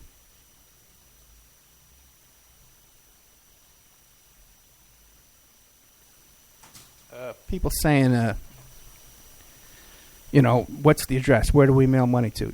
We got this. We have to come up with a plan. We need an organizing committee here to come up with a plan for this family to really raise money for them, to go to Findlay Dodge and Findlay Toyota, these big car dealerships, and these big charity organizations, you know, and volunteers and get volunteers to come and help. One thing I have in mind. Sorry. One thing I have in mind here. Do we still have dead air? Or can you hear me? One thing I have in mind is that Vic and her youth groups, these church youth groups, can make a project of going over there and taking turns and helping to babysit and help to change diapers and help to do laundry and that kind of stuff, because that's what they seriously need. I hope I'm not frozen up here. And okay, good. You can hear me. Okay. So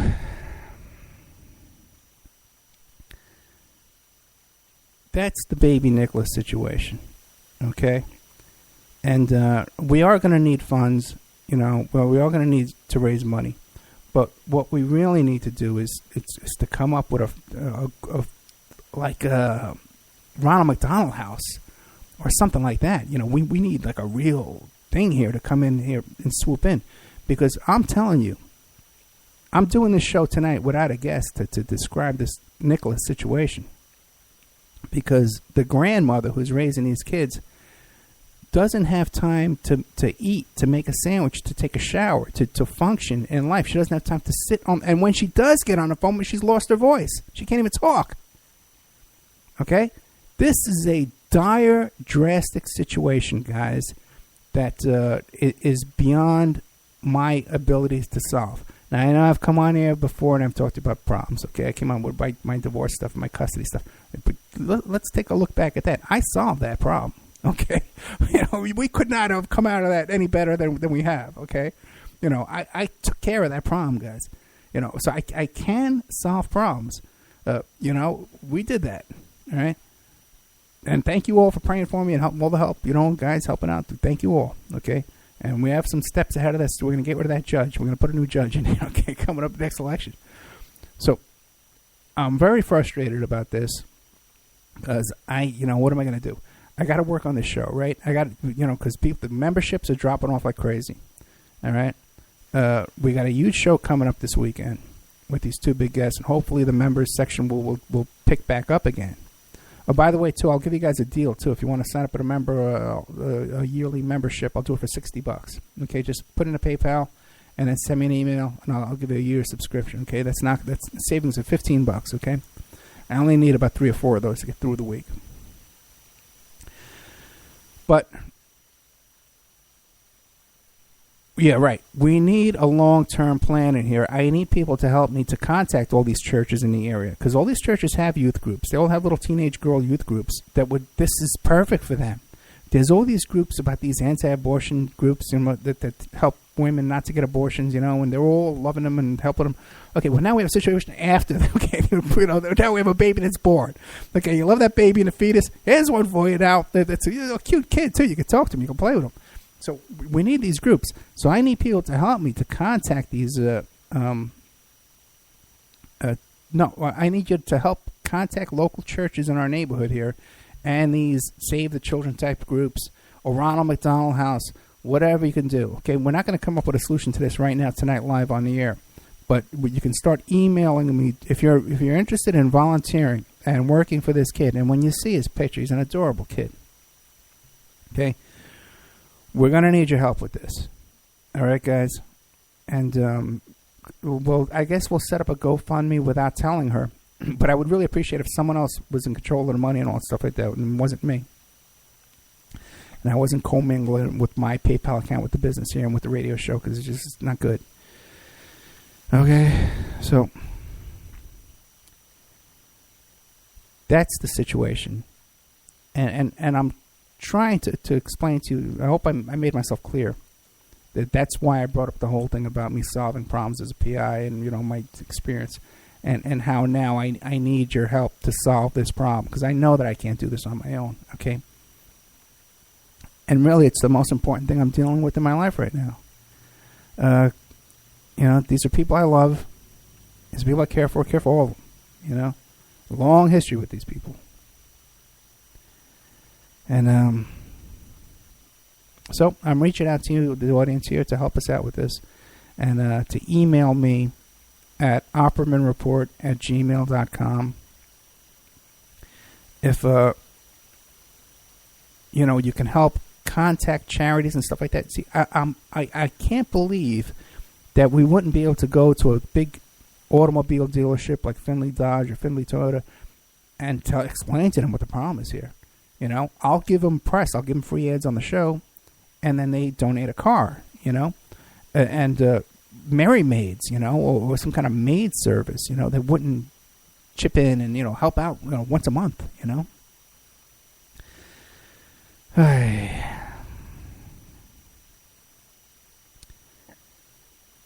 So anyway, that's the situation with baby Nicholas. This kid's a miracle. And like I said, there's a lot of people out there that do get help and maybe don't deserve it. And here's these people that really, really do deserve it. Now, you know what? If anybody wants to call in with ideas or suggestions about how to help baby Nicholas, give me a call real quick, 702-605-4894. Okay? Let's see here. All right. Okay. I got your message, Jessica. I'll give you the address. Okay, relax. You don't have to contact me. You can email me tomorrow. I'll give you the address tomorrow. Do you need it tonight? What do you got? What do you got? A 24-hour post office over there? Hey, guys. I love you guys. Okay, the radio audience, you guys have no idea how great you people are. And how funny you are. It's just crazy. And we're all the same kind of people. It's amazing. We're all the same kind of people. Because, we pick up a lot of new stations every week. And so, new listeners who never heard the show before. But it's always the same kind of personality, the same kind of attitude, real scrappy kind of fighters, who don't want to take no for an answer. And, love these kind of stories. They want to see justice, I'll tell you another funny thing, too, is this is really crazy, is with Twitter. Because we had, I used to have an old Twitter account for my business. It was called Email Revealer, so I used that for the show. But 6-7 months ago, we set up a new Twitter account called Opperman Report just for the show, for people who listen to the show. And we set that up, and so now it's all brand new people, only people that come to me from the show. So there's only like 185, something like that. There's like 85 people on there, 90 people, right? But if you go on there, everyone... all my Twitter friends, okay, they're either ex-CIA agents, they're ex-convicts. I got the guy, Christopher Boyce, the Falconer, the Snowman. I'm tweeting back and forth to him the other day. It's like, my Twitter, it's like the Star Wars bar, or something crazy like that. I got the craziest people. They're all pretty famous people, too, man. There's a lot of really cool people in my Twitter, man, let me tell you. So we're creating a great community on there with a bunch of renegade ex-smugglers and ex-CIA agents and ex-cons, Oh, my God. Okay, we're down to about 2 minutes. And then we're going to do an after show, I guess, right? Who cares? I'll just keep talking here until I drop dead. And then maybe my insurance policy can go to little baby Nicholas. I want to say goodnight to the guys over at Awake. There seems to be a little shakeup going on over there right now. One of the guys who's been running things is retiring. Alan, God bless you, man. We love you. Thank you for all your help. And a lot of people getting burnt out over at Awake Radio. So if you tune in normally to Awake Radio and it's not there in a couple of weeks, just come looking for me. I'm all over the place. Just Google Opperman Report. I want to say goodnight to Angel over at PSN. Sorry, I went over a couple weeks ago on the time. So next week, I think I don't know if I have guests booked for next week or not, but we got a lot of big stuff coming up. You know that. Same bat time, same bat channel. All right, guys. Good night over at Awake, and good night. No, good night at PSN. We're saying good night to you, and we'll see you next week. And rest of you guys, I'm going to play a commercial, and then we'll restart the show. Restart the speaker. So everybody who's in speaker right now, we're going to restart because I never give up. I never stop. Okay. Oh boy. Word from our sponsor.